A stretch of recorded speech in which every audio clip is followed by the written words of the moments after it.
میرے سامنے اللہ کے پیارے محبوب علیہ السلام کی ایک مبارک حدیث پاک ہے، جس کو امام ترمذی نے اپنی سند کے ساتھ روایت کیا ہے، اور میں سمجھتا ہوں کہ اس حدیث پاک میں ہمارے لیے اتنی روشنی ہے کہ ہم اس کی ضوء میں، اس کی روشنیوں میں اپنی زندگی کو مرتب اور منظم کریں تو خیر و برکت اور رحمت و راحت کے دروازے کشادہ ہوں گے۔ حضرت ابو کبشہ الانماری رضی اللہ تعالی عنہ اس حدیث کے راوی ہیں۔ کہتے ہیں کہ میں نے اللہ کے رسول صلی اللہ علیہ وآلہ وسلم سے یہ حدیث سنی کہ آپ ارشاد فرماتے تھے، ثلاثۃ اقسم علیہن، تین چیزیں ایسی ہیں جن پر میں اللہ کی قسم کرتا ہوں۔ اللہ کے پیارے محبوب صلی اللہ علیہ وآلہ وسلم کسی چیز کو ایسے بھی ارشاد فرما دیں تو ہمارے لیے حجت ہے، کافی ہے، لیکن اگر آپ کسی چیز کو بیان کرنے سے قبل قسم فرما رہے ہیں تو اس کا مطلب یہ ہے کہ وہ انتہائی اہمیت کی حامل ہے، اور آقا کریم علیہ السلام کی آرزو ہے کہ ہم پوری توجہ، پورے انہماک کے ساتھ اس کو سنیں بھی، سمجھیں بھی اور اس پر عمل پیرا بھی ہوں۔ تو فرمایا تین چیزیں ایسی ہیں، اقسم علیہن، میں ان پر اللہ کی قسم کرتا ہوں، وَأُحَدِّثُكُمْ حَدِيثًا فَاحْفَظُوهُ، اور میں تمہیں کچھ اس کے علاوہ بھی بیان کرتا ہوں۔ یعنی ایک تو وہ چیزیں ہیں جو حضور نے قسم کر کے ارشاد فرمائی، اور فرمایا اس کے علاوہ بھی ہے، میں تمہیں وہ بیان کرتا ہوں، اور وہ بھی اتنی اہمیت کی حامل ہیں کہ فَاحْفَظُوهُ، تم انہیں یاد کر لو، حفظ کر لو۔ اللہ کے محبوب علیہ السلام نے ہمارے سامنے 7 چیزیں بیان فرمائیں، ان میں سے 3 کو بیان کرنے سے قبل قسم ارشاد کی، اور اس کے بعد جو 4 چیزیں ہیں فرمایا کہ وہ اس قدر اہمیت کی حامل ہیں کہ تم ان کو بھی اچھی طرح یاد کر لو، ضبط کر لو، انہیں محفوظ کر لو۔ 3 چیزوں میں سے ایک چیز جن پر اللہ کے محبوب علیہ السلام نے باقاعدہ قسم فرمائی، ما نقص مال عبد من صدقہ، فرمایا کہ میں اللہ کی قسم کر کے کہتا ہوں کہ صدقے سے مال کم نہیں ہوتا۔ بظاہر لگتا ہے کہ 100 میں سے 10 نکال دیں گے تو باقی 90 بچیں گے، آپ کا کیلکولیٹر بھی آپ کو حساب یہی دیتا ہے کہ اتنے سے اتنے منہا کرو گے تو باقی اتنے رہ جائیں گے، لیکن اگر وہ نکالے جانے والے صدقے کی مد میں نکالے گئے ہیں تو یہ ذہن نشین کر لیجئے کہ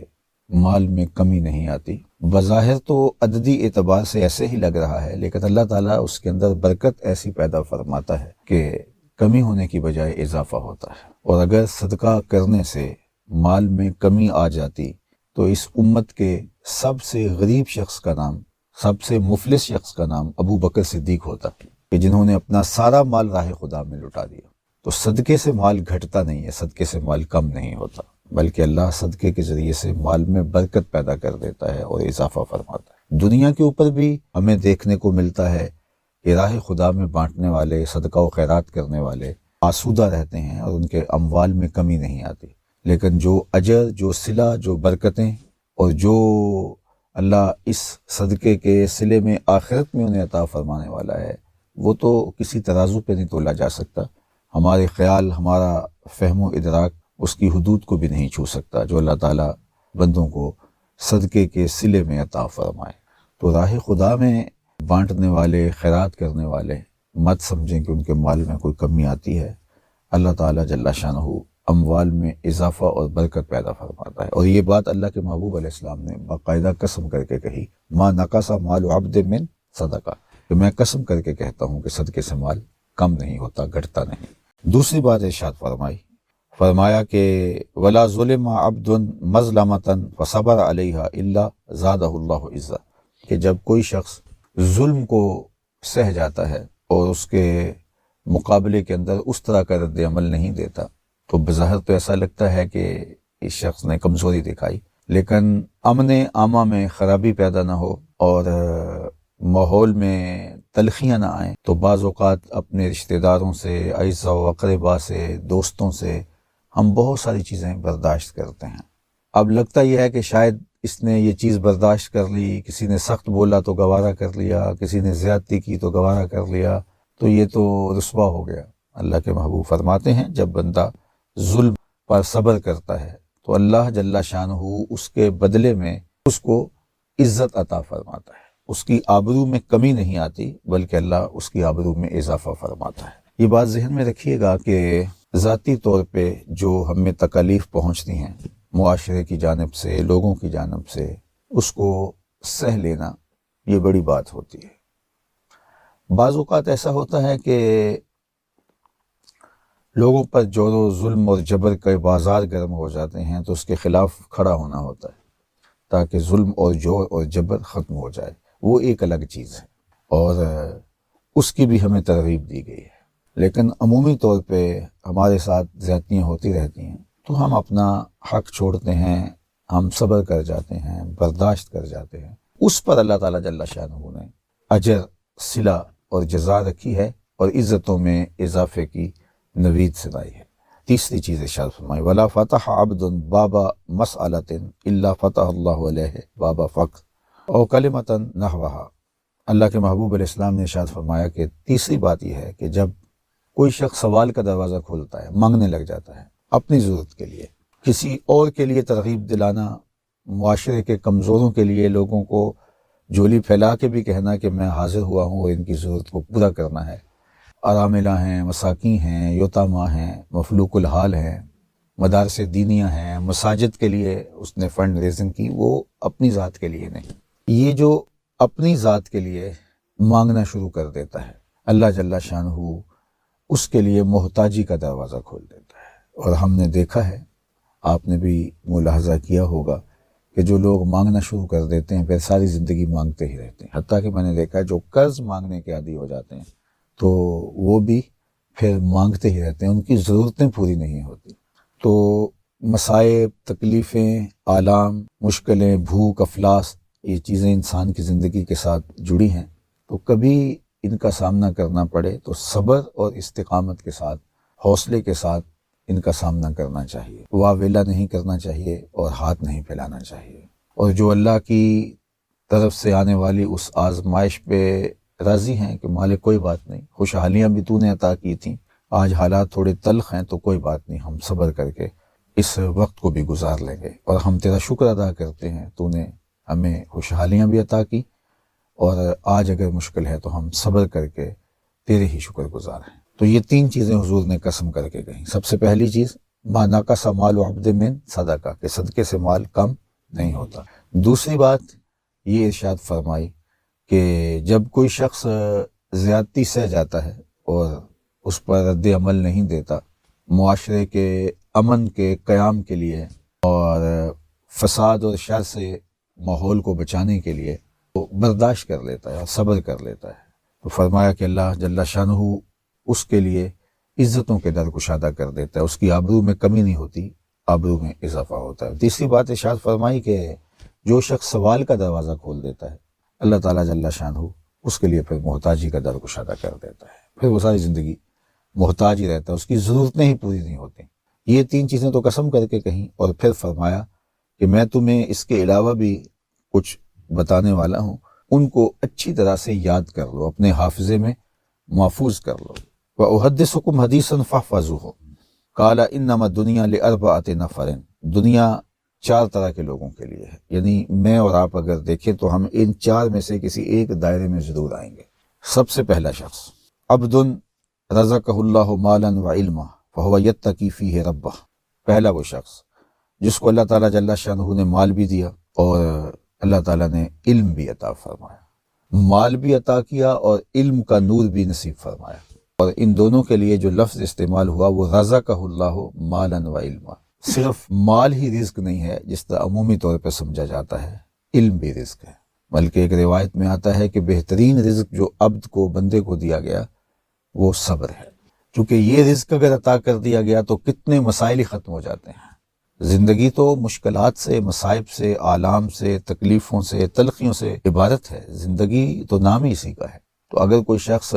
صبر کا جوہر نہیں رکھتا، برداشت کا مادہ نہیں رکھتا،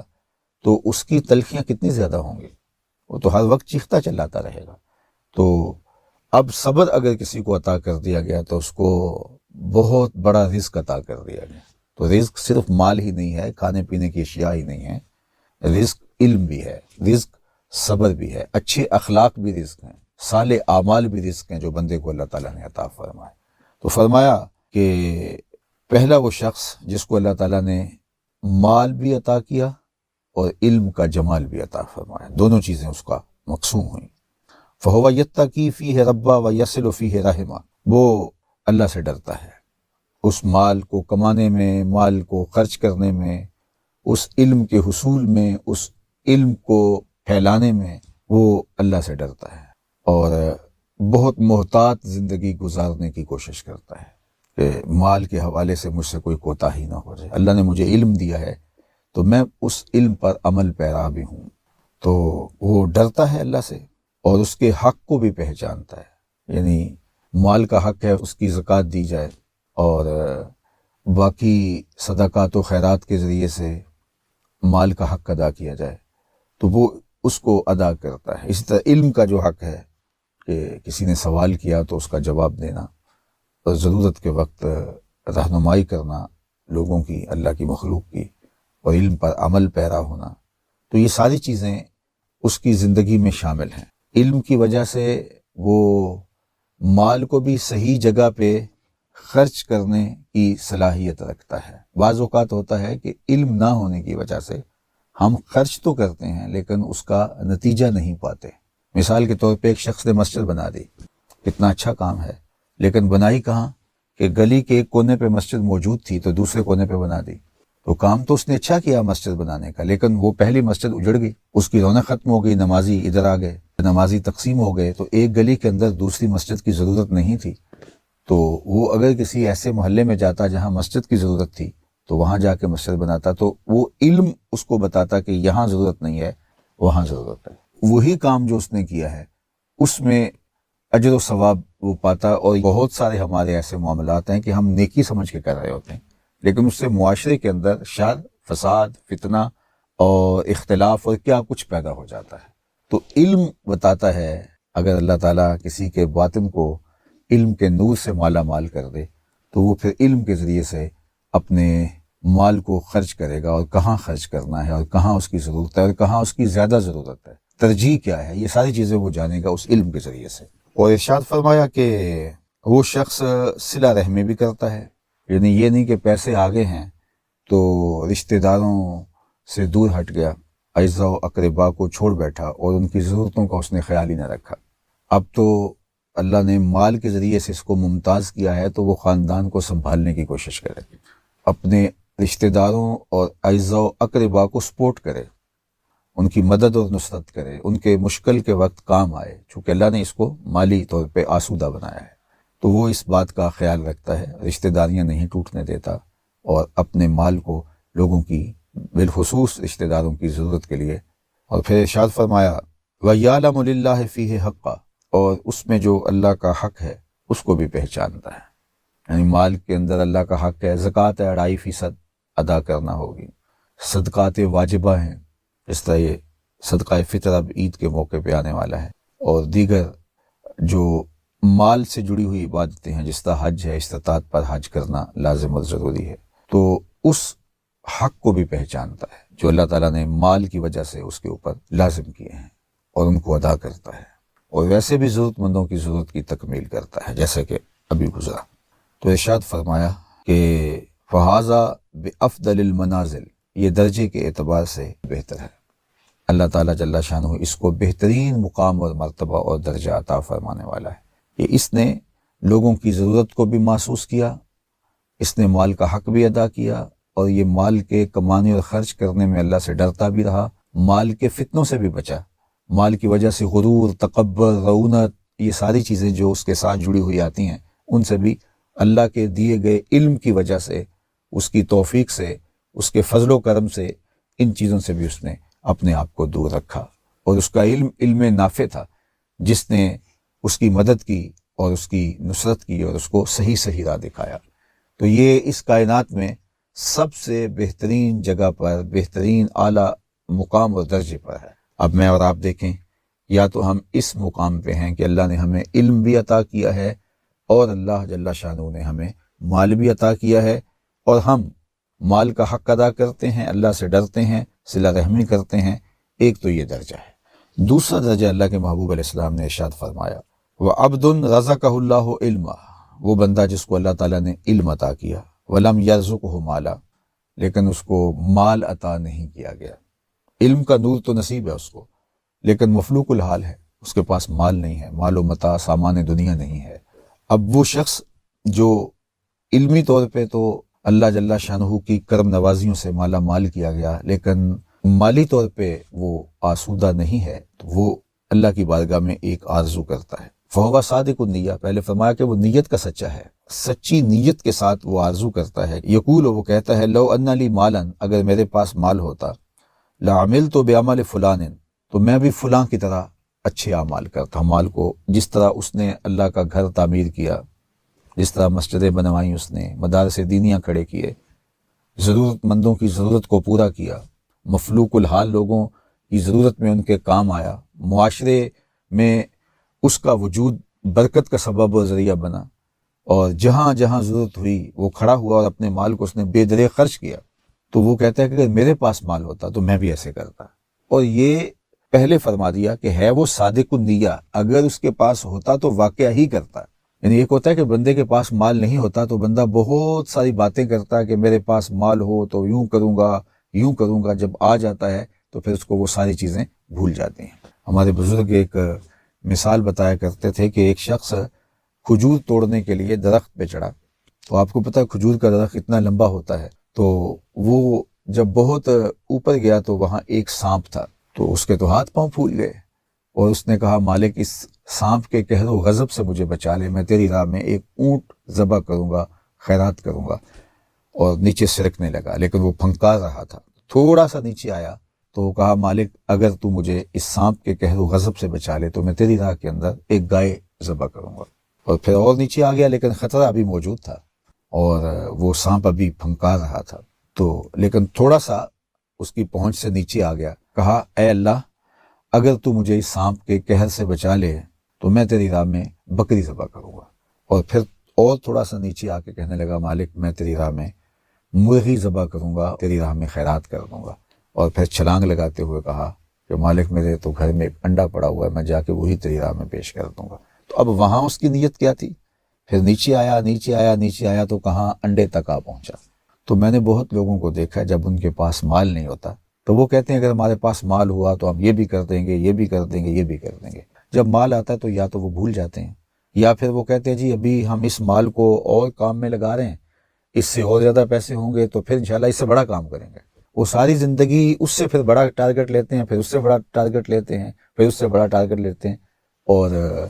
وہ فرمایا کہ اس کے حضور استغفار کرو، وہ آسمان سے بارشیں نازل کرے گا، تمہیں بیٹے بھی دے گا، تمہیں مال بھی دے گا، لہلہاتے باغ بھی ہوں گے، چلتی نہریں بھی ہوں گی، معیشت کا پہیہ چل جائے گا اگر تم اللہ سے ڈرنے والے بن جاؤ گے۔ تو آج ہم کہتے ہیں یہ ہو فلاں ماہر اور فلاں شخص ہو تو پھر ہماری معیشت بہتر ہو سکتی ہے۔ اللہ نے کہا استغفار کرنا سیکھ لو، میں تمہارے لیے رحمتوں کے دروازے کھول دوں گا، رحمتوں کے در کشادہ کر دوں گا، پیچیدگیاں ختم ہو جائیں گی، مشکلیں آسان ہونے لگیں گی اگر تم اللہ سے ڈرنا سیکھ جو، اس کے حضور استغفار کرنا سیکھ دو۔ اور اگر تم ایسا نہیں کرو گے تو تمہارے اوپر نیچے سے عذاب نازل ہوگا۔ وَهُوَ الْقَادِرُ، وہ اس بات پہ قادر ہے، ان یبس علیکم عذابا، کہ وہ تمہارے اوپر عذاب نازل کرے، تمہارے اوپر سے، تمہارے نیچے سے۔ اللہ اکبر۔ اوپر کا عذاب کیا ہے کہ آسمان سے پتھر برسیں، نیچے کا عذاب کیا ہے زلزلے آئیں، یا پھر زمین فصل دینا چھوڑ دے، زمین بنجر ہو جائے، یہ نیچے کا عذاب ہے۔ حضرت عبداللہ ابن عباس رضی اللہ تعالیٰ عنہ فرماتے ہیں اوپر کا عذاب یہ ہے تمہارے حکمران نااہل ہوں، اور نیچے کا عذاب یہ ہے تمہاری اولادیں نافرمان ہو جائیں۔ یہ اوپر اور نیچے کا عذاب ہے جس میں تمہیں مبتلا کر دیا جاتا ہے۔ یہ کب ہوتا ہے؟ جب تم اللہ کے حکموں کے نافرمان ہو جاؤ۔ جب چند لوگ اللہ کے نافرمان ہو جاتے ہیں تو پھر ان چند لوگوں کو انفرادی اذیتوں میں اور مشکلات اور پیچیدگیوں میں مبتلا کیا جاتا ہے۔ لیکن جب کوئی قوم من حیث المجموع اللہ کے حکموں کو توڑتی ہے اور اس کے حکام سے روگردانی کرتی ہے تو پھر پوری قوم کو مشقتوں میں، اذیتوں میں، تکلیفوں میں مبتلا کر دیا جاتا ہے۔ اس کا علاج کیا بتایا؟ استغفار۔ حضرت نوح علیہ السلام نے جو اپنی قوم سے کہا تمہیں مال بھی ملے گا، تمہیں دولت بھی ملے گی، تمہیں بیٹے بھی ملیں گے، سرسبز جو ہے وہ باغات بھی نصیب ہوں گے، ان کی شاخیں پھلوں سے لدی ہوئی ہوں گی، چلتی ہوئی نہریں اور برستی ہوئی بارش، ساون کے نچڑتے ہوئے بادل، اور ماحول کی خنکیاں اور خوبصورتیاں اور جمال اور لہلہاتے ہوئے سبزے، اور تمہارے اوپر ہر طرح کی عنایات برسے گی اگر تم اللہ سے ڈرنا سیکھ جاؤ گے اور اللہ کے حضور استغفار کرنا سیکھ جاؤ گے۔ تمہیں خوشحال اور خوبصورت زندگی عطا کر دی جائے گی۔ اللہ اکبر۔ لیکن اگر تم ایسا نہیں کرو گے تو تمہاری معیشت تنگ کر دی جائے گی۔ استغفار کریں، تقوی کے خوگر ہو جائیں، شکر کرنے کی عادت ڈالیں۔ جو شکر کرتے ہیں اللہ تعالیٰ ان کو اور زیادہ عطا فرماتا ہے، دنیا میں بھی اور آخرت میں بھی۔ اس طرح دوسروں کی پریشانیاں دور کریں، اللہ آپ کی پریشانیاں دور کرے گا۔ بانٹنے کا مزاج پیدا کریں، آپ کے پاس جو بھی ہے بانٹ دیں۔ علم ہے تو بانٹیں، خوشیاں ہیں تو بانٹیں۔ آپ کے پاس دولت ہے تو لوگوں کے دکھ اس دولت سے دور کرنے کی کوشش کریں۔ جب آپ بانٹنا شروع کر دیں گے تو آپ کا رب آپ کو عطا کرنا شروع کر دے گا۔ یہ بات ہو نہیں سکتی کہ انسان کی زندگی میں مشکل نہ ہو۔ جب انسان کو پیدا کیا گیا تھا، اس کا خمیر گویا گیا تھا، تو 39 دن تک اس کے خمیر پر مٹی جو گوندی گئی تھی انسان بنانے کے لیے، اس پر 39 دن دکھوں کی بارش ہوئی تھی اور ایک دن خوشیوں کا می برسا تھا۔ تو انسان کی زندگی میں خوشیاں اور غم اس تناسب سے ہیں۔ لَقَدْ خَلَقْنَا الْإِنسَانَ فِي قَبْضٍ۔ انسان کی زندگی مشقتوں کا مجموعہ ہے، حالات کی تلخیوں کے سے مقابلہ کرنا پڑتا ہے، لیکن حالات مشکل ہو جائیں تو ان سے نکلنے کا راستہ کیا ہے؟ تو سنیے قرآن کیا کہتا ہے۔ وَمَن يَتَّقِ اللَّهَ يَجْعَلْ لَهُ مَخْرَجًا وَيَرْزُقْهُ مِنْ حَيْثُ لَا يَحْتَسِبُ۔ جو اللہ سے ڈرنے لگ جاتا ہے، تقوی اختیار کر لیتا ہے، تو پھر اللہ تعالیٰ جل شانہ اس کے لیے مخرج پیدا کر دیتا ہے، یعنی اس مصیبت سے نکلنے کے اللہ راستے دیتا ہے۔ یہ اس شخص کا مقصوم ہے جو اللہ سے ڈرتا ہے۔ اس پر مشکلات اس پہ بھی آتی ہیں، یہ نہیں کہ اس پہ مشکلات نہیں آتی، زندگی کی مشکلات کا وہ بھی شکار ہوتا ہے، لیکن جو ہی مشکلات آتی ہیں ان مشکلات سے نکلنے کا اللہ اسے راستہ بھی عطا کر دیتا ہے۔ اور دوسری بات، وَيَرْزُقْهُ مِنْ حَيْثُ لَا يَحْتَسِبُ، اللہ اس کو وہاں سے رزق دیتا ہے جہاں سے اسے گمان بھی نہیں ہوتا، وہاں سے رزق دے دیتا ہے۔ بندہ تو یہ کہتا نا کہ مجھے یہاں سے ملے گا، یہاں سے، ایک بندے کی منصوبہ بندی ہے، لیکن جو اللہ سے ڈرنے والا ہوگا اللہ اس کو وہاں سے رزق دے گا جہاں اسے گمان بھی نہیں ہوگا، خیال بھی نہیں ہوگا کہ یہ راستہ بھی حصول رزق کا ہو سکتا ہے۔ تو یہ میرے رب کا وعدہ ہے اور میرے رب کے وعدے سچے ہیں۔ تو جب تم اللہ سے ڈرنے لگو گے تو یہ تخت و تاج، یہ دنیا کی عزتیں، یہ تمہارے قدموں میں ہوں گی۔ اس سے ڈرنے کا نتیجہ ہے جو تمہارا رب تمہیں عطا فرمائے گا۔ حضرت عمر رضی اللہ تعالیٰ عنہ کی خدمت میں ایک شخص آیا، اس نے کہا میرے ہاں اولاد نہیں ہے، تو آپ نے کہا استغفار پڑھا کرو۔ ایک دوسرا شخص آیا کہ صاحب بارشیں نہیں ہوتی، فرمایا استغفار پڑھا کرو۔ تیسرا شخص حاضر خدمت ہوا اور کہا کہ ہمارے ہاں قحط کا عالم ہے، فرمایا کہ استغفار پڑھا کرو۔ تو کوئی پاس بیٹھا تھا، اس کے اٹھ کے جانے کے بعد کہا کہ مختلف لوگ مختلف سوال لے کر آئے اور آپ نے ایک ہی جواب دیا کہ استغفار پڑھا کرو۔ تو کہا میں نے اپنی طرف سے تھوڑا دیا، یہ تو میرے رب کا فرمان ہے۔ کہا وہ کیسے؟ کہا سورہ نوح پڑھو، فَقُلْتُ اسْتَغْفِرُوا رَبَّكُمْ۔ حضرت نوح علیہ السلام نے اپنی قوم سے کہا کہ اپنے رب کے حضور استغفار کیا کرو، انہ کان غفارا۔ اس کا نتیجہ کیا ہے؟ جب تم استغفار کرو گے تو وہ تمہارے گناہ بخش دے گا۔ ایک تو فائدہ اس کا یہ ہوگا، وَيُرْسِلِ السَّمَاءَ عَلَيْكُمْ مِدْرَارًا، آسمان سے موسلادھار بارشیں بھی برسیں گی، وَيُمْدِدْكُمْ بِأَمْوَالٍ وَبَنِينَ، اور اللہ تمہیں استغفار کی برکت سے مالا مال بھی کر دے گا، وَبَنِينَ، اور تمہیں بیٹے بھی عطا کرے گا، وَيَجْعَلْ لَكُمْ جَنَّاتٍ وَيَجْعَلْ لَكُمْ أَنْهَارًا، تمہیں باغ بھی عطا کرے گا اور تمہیں چلتی ہوئی نہریں بھی عطا فرمائے گا۔ آج میں سمجھتا ہوں کہ پاکستانی قوم کو اجتماعی استغفار کی ضرورت ہے۔ آپ کے دریاؤں کا پانی سوکھ گیا، استغفار کریں گے اللہ تعالیٰ ان کو